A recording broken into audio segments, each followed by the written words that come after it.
Hey, how are you doing? This is Mike again, and just before this we were talking about our hyperbolic functions. We went over our 6 hyperbolic functions, we graphed them, identified the domains and ranges, and then we also determined whether or not they were even or odd functions. So now I want to actually discuss some hyperbolic identities. There are quite a few hyperbolic identities. I think there's 16 or 16. There's quite a few, but I don't even know them all myself. I know a good portion of them, but there's some that I really want to emphasize in this lecture video. So let's go ahead and look at, I think, the main go-to hyperbolic function identity, very similar to the Pythagorean identity. When it came to sines and cosines, we know that sine squared plus cosine squared equals to 1. However, this is slightly different in your hyperbolic functions, is that here you have cosine squared of cos squared of h minus sinh squared of x, cos squared of x minus sin squared of x. This is going to actually, in fact, equal to 1. Hyperbolic cosine squared minus hyperbolic sine squared equals to 1. Let's go ahead and just prove this. Let's just go ahead and prove this. So we know cos of x is equal to e to the x plus e to the negative x all over 2, and sinh of x is almost the exact same thing, but we're subtracting. Oops. So here, let's go ahead and recognize, I hope we can see this is the difference of two squares.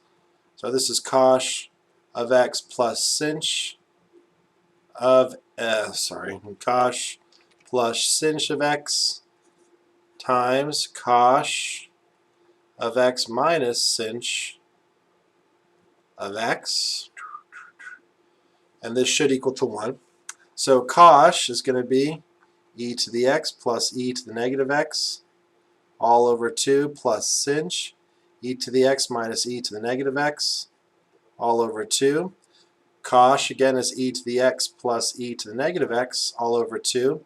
And then we're going to subtract sinh. So I'm just going to write my minus here, and I'm going to put a bracket to make sure I distribute it.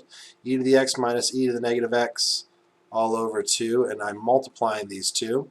So let's go ahead and FOIL. We're going to go back to our old-fashioned foiling, and we'll start seeing, oh, I just lost it. Goodness gracious.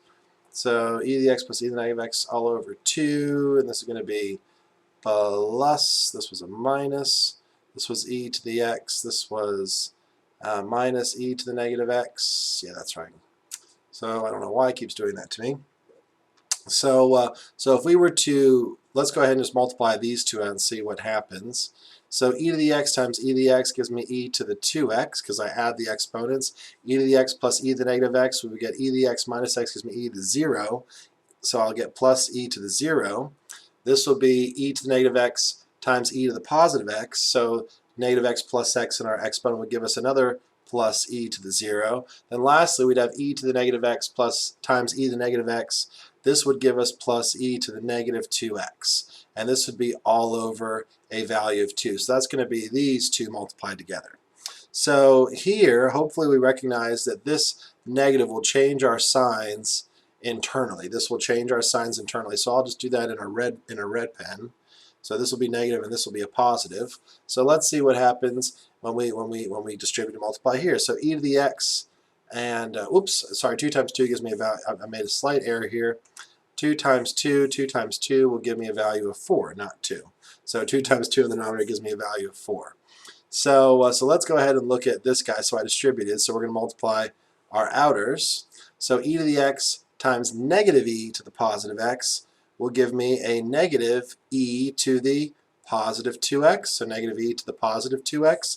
E to the x times positive e to the negative x. So e times a positive will give us a plus.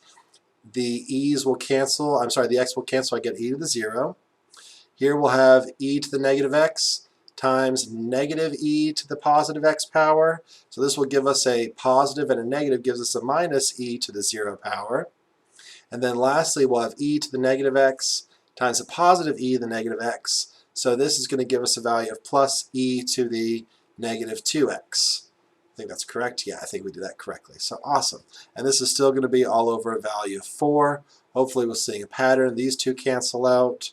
We're going to have e to the 2x here.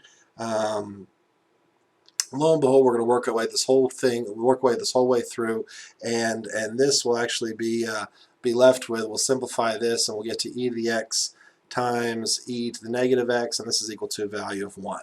So that's how you would go about starting this proof, and you'll start seeing the trend. It does take a little bit of time to do that foiling and all the independent foiling in between, but you're going to be left with a value of 1. So that's going to be our first hyperbolic identity. I wanted to discuss that. It's important. We are also going to see the hyperbolic identity 1 minus tanh squared of x. This is actually going to be equal to hyperbolic secant squared of x, so hyperbolic secant squared of x, and then hyperbolic cotangent squared of x. This minus 1 is equal to hyperbolic cosecant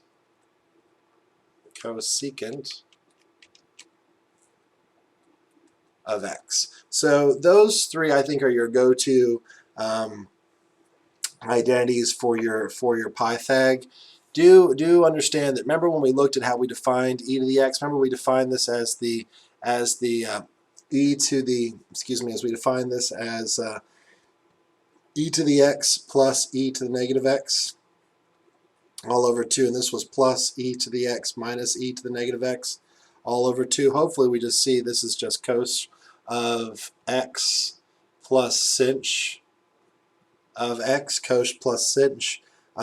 This will also change ever so slightly, so we could have e to the negative x, and all that's going to change here is that this goes from cos of x, this becomes a minus sinh of x. So that's an important one as well. So there are some other identities. There's the sum and addition of angle identities. Those are important. Double angle identities, there's some as well. Go review those online. I do think those are important. The last ones that I like to look at are those odd and even function identities. These ones are sort of, I think, inherent in the fact that we know cos of x is an even function. Therefore, we know that cos of negative x has to give us back our original function. Since we know sinh is an odd function, then therefore every time we see sinh of negative x, this will in fact give us negative sinh of x. So those, I think, are sort of easy. They're nothing that's too difficult to memorize, nothing that's going to be too difficult to reproduce. So those ones I definitely think are important to emphasize. In the next video, we're going to talk about why we call hyperbolic functions hyperbolic functions. Then we're going to discuss some calculus and the relationship of calculus to these hyperbolic functions.